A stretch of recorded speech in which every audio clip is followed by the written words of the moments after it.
morning friends and welcome to Sharekhan pre-market view. Indian markets yesterday consolidated on a positive note ahead of the expiry, and Sensex due to moves in index heavyweight like ICICI Bank and ONGC put on over 100 points gain, whereas Nifty did a gain of about 15 points. If you look at the cues from Wall Street, they are positive. Dow yesterday had a gain of about 77 points. Even Nasdaq was up sharply by 55 points and S&P put on a 10 points gain. This was amid upbeat results out there plus positive reading from the factory data which came out. Taking cues and tracking the Wall Street, Asian markets are also trading quite flattish to positive. SGX is indicating a 7 points gap up opening. If you look at the flows from FI continued to be subdued. In the cash market, they were seller of 325 crores. However, they bought small index future worth 155 crore. DII continued to support the market as they have been doing in the last few sessions and poured in about 335 crore of stock buying in cash market. So after this flattish kind of an opening, how Nifty is likely to behave? Given that this is the expiry week, let's have a view from our derivatives experts. Good morning friends, we'll give analysis on derivatives. Yesterday's trading session, taking cues from the international markets, our market did open on a positive note, and thereon in the middle part of the day we did saw some kind of an consolidation, but thereon we did saw Nifty showing some kind of an resilience and showing some kind of an positive recovery.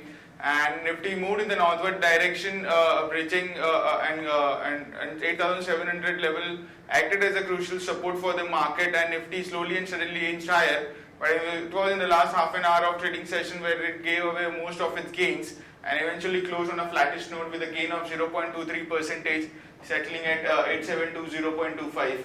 On the open interest terms, we did show an addition of around 1.62% since we are being nearing to the expiry of the October series, hence we do see an activity in the open interest as there's a lot of rollover activity which takes place. Hence we do see an very inflated build-up of open interest in the coming trading sessions, especially in the expiry week.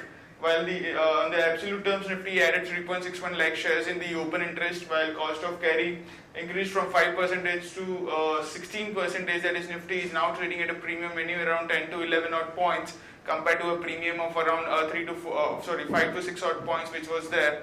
And due to which we will consider majority of the addition which was seen in yesterday's trade was on the longer side, while put call ratio was unchanged at one odd levels, and volatility index was also more or less same, and it just inched up.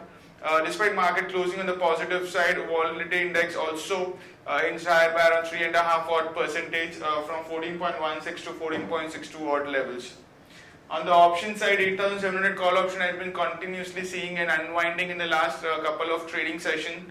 In yesterday's trade, including also have seen an unwinding of around 7 odd percentage, and 8,800 and 8,900 call options and very minor addition in the open interest of 8% and 4% respectively. While on the put side, we have been seeing significant amount of put writing in 8,700 put option, which saw an build-up of around 15% in yesterday's trading session also. 8,700 is the crucial level now for this October expiry and should be watched quite closely. And also the activity of 8,700 put option should be also watched quite closely for the three trading session which are left for the October series. While 8,600 put option, which is now the highest in terms of open interest, have seen an addition of around 5 odd percentage in yesterday's trade. So all in all, 8,700 level remains a key for the market. It's a make or break at this juncture, and the activity of 8,700 put option would be in focus for today's trading session.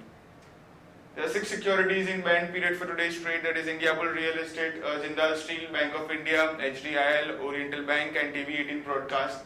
On the FIs front, in index futures, they were net biased by 155 odd crores. There was not much of volume observed in yesterday's trade, despite it's a rollover week. That's it. It's an expiry week, hence we have compared to that. We haven't seen much of the activity by the FIs and also by the market participants, and hence index futures they were just net biased by around 155 odd crores. Index options net biased by 804 odd crores, while stock futures they were net sellers by 335 crores. and stock options net sellers by 45 crores only. On the market level, our 5 days VWAP stands at 8694 with a lower range at 8694. Our VWAP is also suggesting that around 8700 is a crucial level for the market, and the higher range at 8750. SGX Nifty is trading positive, it's up by 9 odd points, quoting at 8731, indicating some kind of a flattish to positive opening can be expected in the morning trade. That's it from derivatives. Thank you. Friends, let's have a look at the trading ideas that we have for you. The first one being Mahindra CIE. Now, the company announced its numbers yesterday post-market. The net profit came in sharply higher at about 14 crore versus 9.5 crore, a growth of about 47%. The total income also saw a jump from 432 crore to 443 crore. This is a very good set of numbers, and one can long Mahindra CIE with stop loss closer to 187. The potential upside could be closer to 202 levels and higher. Idea again announced its numbers yesterday post-market. The numbers has disappointed the street. The profit came in at about 91.4 crore versus estimate of closer to 130 crore. The top line was broadly in line. So poor set of numbers, and stock could react negatively in trade today. One can short Idea with stop loss closer to 80. The potential downside could be closer to 74 levels. Our next short idea is Cipla. Now, Supreme Court has dismissed a plea of pharma companies against an interim order of NPPA's 2014 notification to regulate price of 108 diabetic and cardiac drug. This is negative for certain pharma companies, and the stocks could trade in negatively in trade today. One can short Cipla with stop loss of 594. The potential downside could be closer to 572. Moving on to important news update. Yesterday, Tata Sons has, in a shocking way, replaced Cyrus Mistry as chairman. Ratan Tata is going to be at helm for the next 4 months till they find out the new chairman. However, the Shapoorji Pallonji group is likely to contest the Mistry's ouster. CCI has okayed RPG Life's acquisition of Sun Pharma brands. Also, Sun Pharma is likely to mule merger amalgamation of the Ranbaxy drug in a meet on November 10th. PNB Housing Finance IPO begins today. GSK has sought US approval for potential $1 billion vaccine. JSW cement capacity expansion is likely by 2018. There is going to be a potential partner in terms of an Australian firm joining the company. FIIs, as per RBI, now can buy up to 30% stake in Aditya Birla Nuvo. 57 borrowers owe close to 85,000 crore in the banking system. Saskane Communication Board is likely to consider share buyback on October 27th. Now Bharat Ventures has entered into a sale and purchase agreement with a group to sell 70% equity stake in NPCL, which has been developing the 150 megawatt hydropower project for a consideration of $10.15 million, that is close to 68 crore. What is going to be more important is that now the company will not have to infuse any further funds into this company. JM Financial says proposed IHL acquisition would cost the company about 12.75 crore rupees, and Bodal Chemical has sold off its Ankleshwar plant for 5 crore to Maxon Group. Important results update which have come in yesterday. Adani Transmission came out with its numbers. The consolidated PAT was down sharply by 38.7% and came in at about close to 100 crore. Reliance Capital, stable set of numbers. Net profit was up about 1.2% at 253 crore. However, YOY the numbers were quite flat.